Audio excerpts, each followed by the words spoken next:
श्री कृष्ण मोर पंख क्यों धारण करते हैं?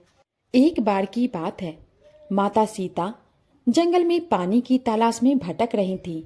प्यास से अति व्याकुल इधर से उधर कंठ सूखे जा रहे थे और माता की तलाश खत्म होने का नाम ही नहीं ले रही थी। जब एक मोर ने यह देखा तो बहुत व्यथित हुआ। माता की परेशानी मैं कैसे दूर करूं? यही विचार उसे बेचैन किए जा रहा था। मोर को जल के सरोवर के बारे में पता था।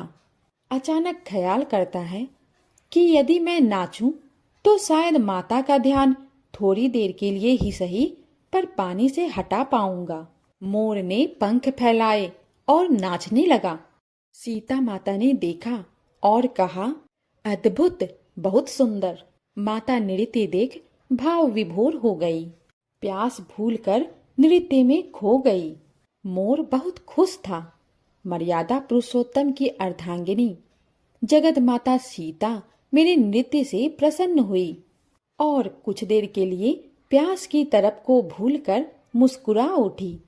मोर ने सोचा, यदि मैं पंख गिरा दूं तो माता और भी प्रसन्न होंगी।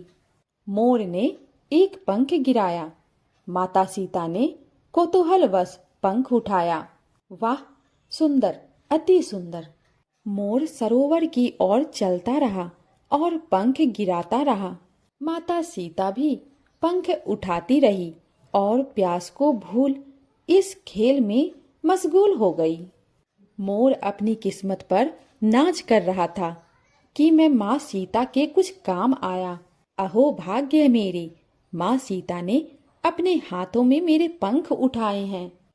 तभी माता सीता को सामने पानी का सरोवर दिखाई दिया। माँ सरोवर की तरफ दौड़ पड़ी। उनके हाथ से मोरपंख जमीन पर गिर गए और माता सीता उन मोरपंखों को पैरों से कुचलते हुए सरोवर की तरफ बढ़ गई। मोर यह देख रोने लगा। कुछ देर पहले जो स्वप्न वह देख रहा था वो छिटक कर बिखर कर जैसे टूट गया हो। मोर विलाप कर ही रहा था कि अचानक वहां माता सीता को खोजते हुए श्री राम जी आ गए। भगवान राम ने मोर को विलाप करते देखा। फिर नीचे पड़े माता सीता के पैरों तले कुचले पंखों को देखा तो सारा माजरा समझने में देर न लगी। भगवान श्री राम ने एक एक कर वो पंख उठाए और मोर से निवेदन किया कि आप अब अश्रु मत बहाइए। मेरी अर्धांगिनी से जो गलती हुई है उसे क्षमा करें। मैं तो वनवासी हूँ, अभी इन पंखों को धारण नहीं कर सकता, लेकिन वादा करता हूँ कि मैं अपने अगले अवतार में ये जो पैरों तले कुचले तेरे पंख हैं इनको अपने मस्तक पर धारण करूंगा। मोर प्रभु श्री राम से कहने लगा कि हे प्रभु, आपने मुझे हृदय से लगाया। मैं भी आपसे एक वादा करता हूँ कि मेरी आने वाली पीढ़ी वर्ष में एक बार अपने संपूर्ण पंखों का त्याग करेगी। इसलिए मोर साल में एक बार अपने सारे पंख त्याग देता है।